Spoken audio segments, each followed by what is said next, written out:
Hi, good morning. Um, it is the 17th, I believe. Look on my other phone here. Yeah, April 17th. Reading my morning reading here. The mission just about to go pick up some stuff, but reading the Bible first. Always get with God in the morning. Um, so, 24 Samuel, 1 Samuel this morning.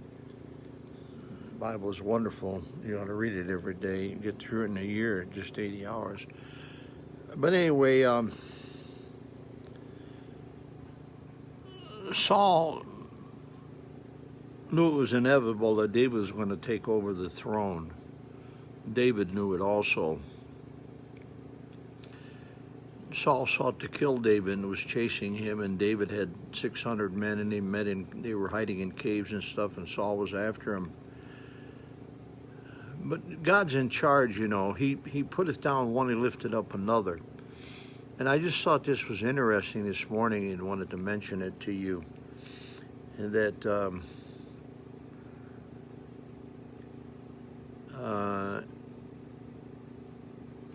in the 24th chapter, where Saul was getting very close to him,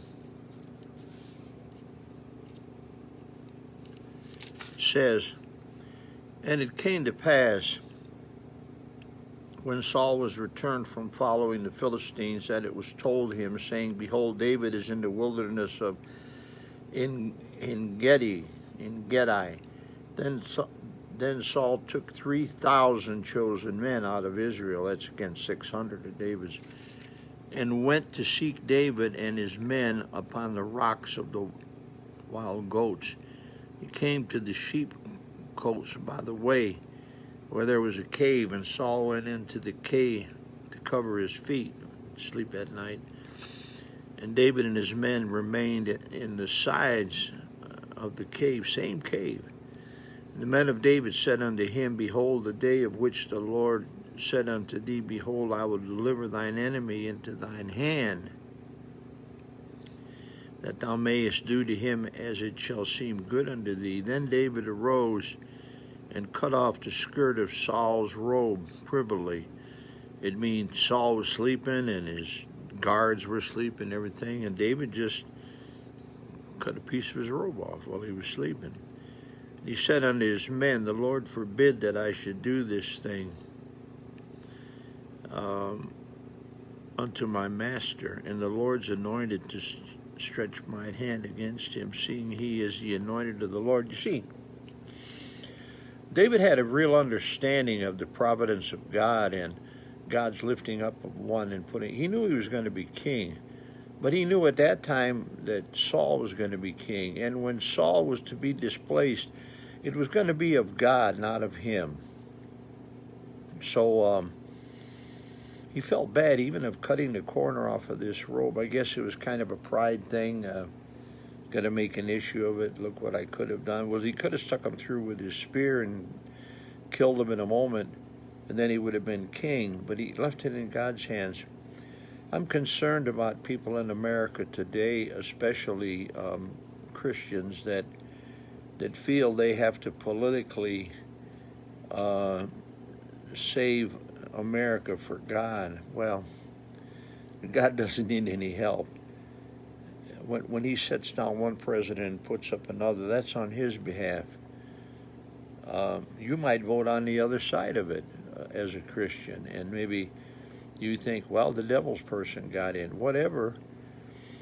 I say this very carefully. Now listen to me very carefully. God's person got in, who God chose to be in that office at that time, sometimes for the destruction of nations. God had put many kings in charge that were terrible and wicked kings, and because of it, the nation was totally destroyed. So Christians, quit going around trying to elect presidents and elect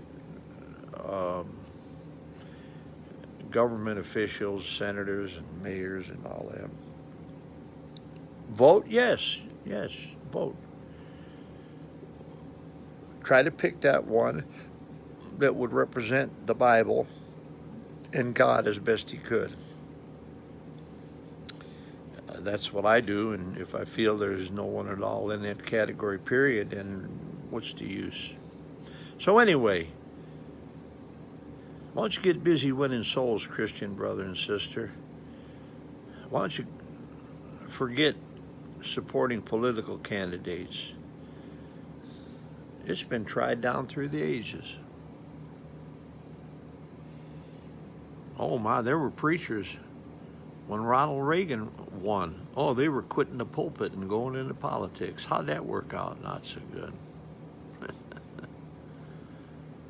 Get your mind off politics. I don't watch news at all. I don't listen to it.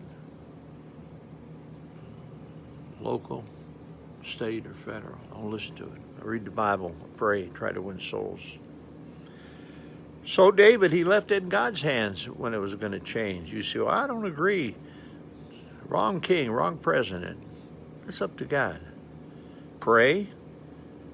Do the best you can. The only way righteousness exalteth the nation, but sin is a reproach to any people. I've got it on our electric sign. We've got a beautiful electric sign. Come by 501 Ridgewood. Read the stuff we got on there.